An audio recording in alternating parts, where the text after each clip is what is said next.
The neighborhood looked perfect on the outside. Neatly trimmed lawns, white fences, and houses so uniform they looked like they were cut from the same mold. On the surface, it was peaceful, but beneath that glossy perfection, there were cracks. Ray Johnson, a young black man in his 20s, had just bought his first house there. For him, it was more than property. It was the reward for years of hard work.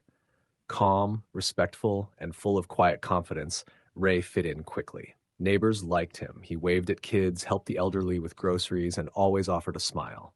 Ray knew moving into a place where he was one of the only black men might mean facing prejudice, but he was ready.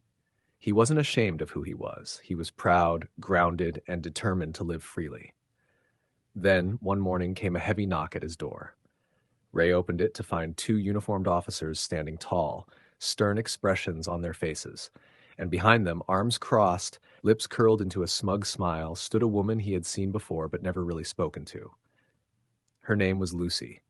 She was the HOA president, middle-aged, sharp-featured, and notorious for throwing her weight around.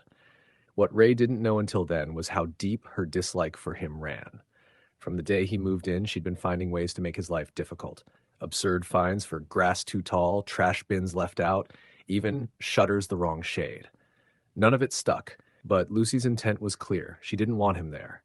And now, standing behind the police, she finally looked like she had won.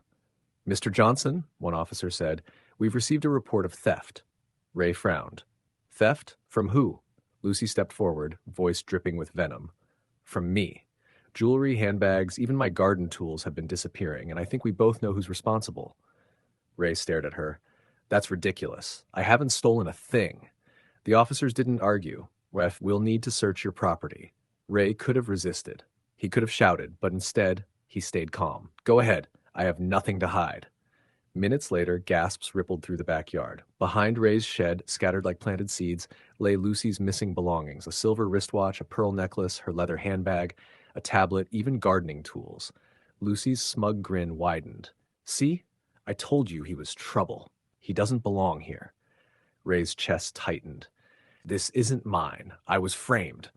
But the officers weren't convinced. They snapped cold steel cuffs around his wrists. By now, neighbors had gathered, murmuring, whispering, some protesting loudly. "This doesn't make sense," one man shouted. "Ray would never do this." But the officers kept moving. Ray, still calm, stood tall even as injustice pressed down on him. Then Mr. Jenkins, his elderly neighbor, stepped forward. "Hold on," he called, raising his voice with surprising strength.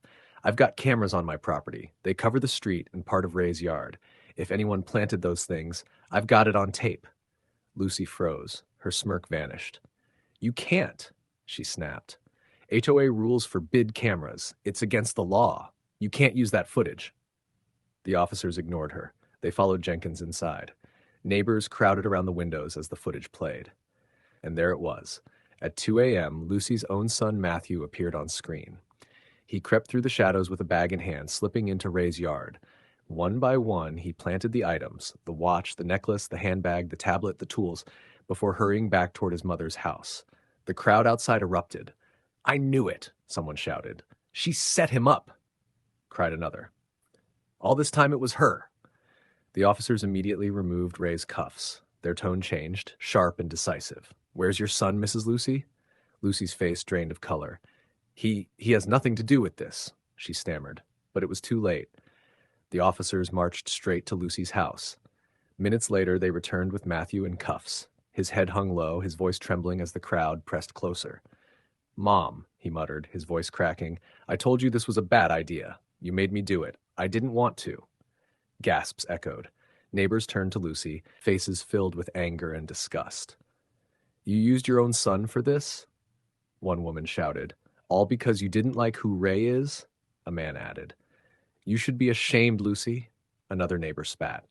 Lucy tried to scream over them, tried to twist the story, but Matthew's confession sealed her fate.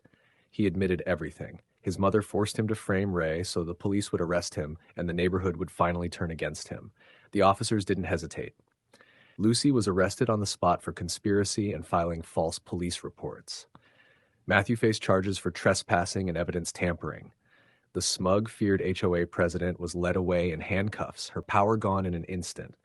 Days later, she was stripped of her position as HOA president. The same neighbors she had bullied for years turned their backs completely. Her reputation was ruined, her influence destroyed. Ray, meanwhile, stood tall, vindicated. His calm dignity through the ordeal only made the truth shine brighter. Prejudice and arrogance will always collapse under the weight of truth. Lucy's attempt to destroy Ray had only destroyed herself, because no matter how carefully lies are planted, the truth will always grow stronger.